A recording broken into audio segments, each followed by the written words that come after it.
उछाला जा रहा है, हवा पर रौब डाला जा रहा है। हमें बुनियाद है घर की और हमें घर से ही निकाला जा रहा है। नमस्कार, सदन की गरिमा को प्रणाम करते हुए आज के विषय के पुरजोर पक्ष में अध्यक्ष महोदय, इस अनंत उदार आकाश के चिंता रहित ज्योतिर्मय प्रशस्त ललाट की तेजस्विता लिए हुए भारत देश में जो तंत्र चल रहा है वो है लोकतंत्र। और इस लोकतंत्र की सबसे बड़ी विशेषता यह होती है कि अगर इस पर जनता का दबाव है तब तो ये स्वर्ग का निर्माण करती है, और अगर इस पर जनता का दबाव नहीं है तो ये खुले हुए सांड की तरह होती है जो किसी को भी रौंद देती है।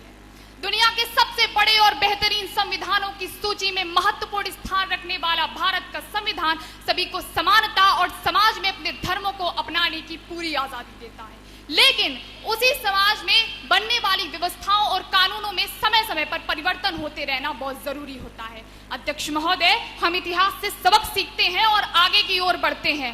अतीत के पुराने सिक्के वर्तमान में नहीं चलाए जा सकते, लेकिन इतिहास की जड़ों का मजबूत होना बहुत जरूरी है जिससे कि वर्तमान कायम रह सके। अध्यक्ष महोदय, विपक्ष क्या सोचता है? विपक्ष कहता है कि एक हिंदू लॉ होता है, एक मुस्लिम पर्सनल लॉ होता है, एक क्रिश्चियन पर्सनल लॉ होता है, और समान नागरिक संहिता के आ जाने से धार्मिक अधिकारों का हनन हो जाएगा। अध्यक्ष महोदय, क्या आप ये नहीं मानते कि इतिहास और वर्तमान का रिश्ता परिवर्तन और निरंतरता का है? जब जब बहस छिड़ती है तब तब सवाल उठता है कि सभी धर्मों के ऊपर एक विशेष धर्म के कानून को लागू करना ही समान नागरिक संहिता का उद्देश्य है। लेकिन अध्यक्ष महोदय, हमें यह समझना पड़ेगा कि समान नागरिक संहिता का उद्देश्य सभी धर्मों के कानूनों में एक रूपता और समानता लाना है, क्योंकि ये अपने आप में एक निष्पक्ष कानून है और इसका धर्म से कोई ताल्लुक नहीं है।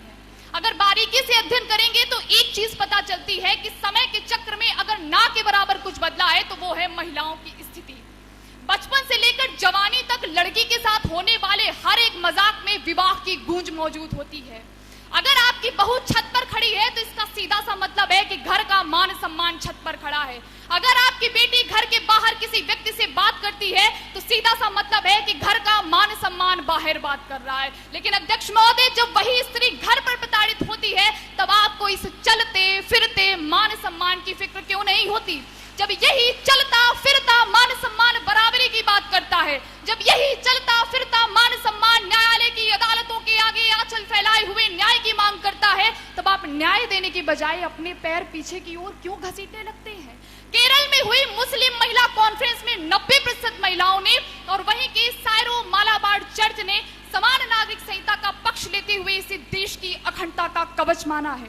यहाँ पर डॉक्टर भीमराव अंबेडकर की 2 टिप्पणियों का जिक्र करना चाहूंगी। पहली कि डॉक्टर बाबा भीमराव अंबेडकर की राय थी कि भारत में जो संविधान लागू हुआ है वो लोकतांत्रिक संविधान अलोकतांत्रिक जनता के ऊपर लागू हुआ है, और दूसरी कि एक बार संविधान के लागू हो जाने के बाद अपनी किसी भी तरह की मांग को मनवाने के लिए संविधान के इतर किसी भी तरीके का प्रयोग करना अराजकता के व्याकरण का उद्घाटन है। अध्यक्ष महोदय, ये समान नागरिक संहिता की जरूरत ही नहीं पड़ती अगर धार्मिक संगठन ईमानदारी और निष्पक्षता के साथ तुरंत न्याय करते। लेकिन समान नागरिक संहिता की जरूरत तब महसूस होने लगती है जब 15-15, 20-20 सालों से पड़े हुए तलाक और पारिवारिक मामले न्यायालय की अदालतों का बोझ बढ़ा रहे होते हैं, जब शरिया कोर्ट में 2 महिला गवाह के बराबर 1 पुरुष गवाह होता है। और अध्यक्ष महोदय, अगर जायदाद की बात करूं तो पुरुष की तुलना में महिला को जायदाद का सिर्फ 6वां हिस्सा मिलता है।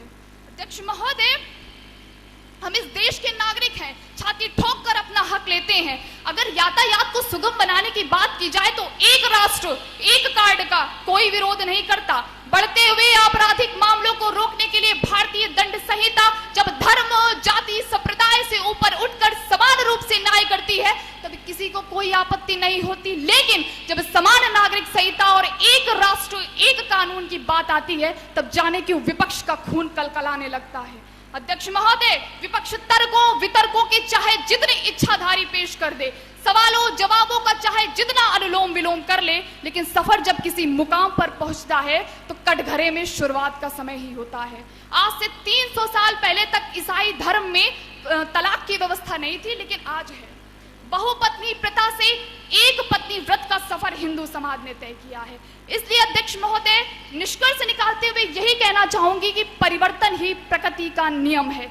किसी भी धर्मनिरपेक्ष और प्रजातांत्रिक राज्य को समाजवादी समाज बनाने के लिए हमें पश्चिम के समाजवादी देशों से शिक्षा लेनी होगी और उनकी धार्मिक और राजनीतिक प्रणालियों को अपनाकर उन्हें भारतीय संदर्भों में लागू करना होगा। इस मामले में पश्चिम से सभ्यता लेने में, हमें पश्चिम से सीख लेने में हमें किसी भी मामले में हिचकिचाहट नहीं महसूस होनी चाहिए, जैसा कि भारत के संविधान के साथ है। लंबे समय तक घसीटे जाने वाले मामलों को रोकने के लिए सख्त से सख्त और सुदृढ़ से सुदृढ़ कानून व्यवस्था बनानी होगी और उनकी एक समय सीमा तय करनी होगी।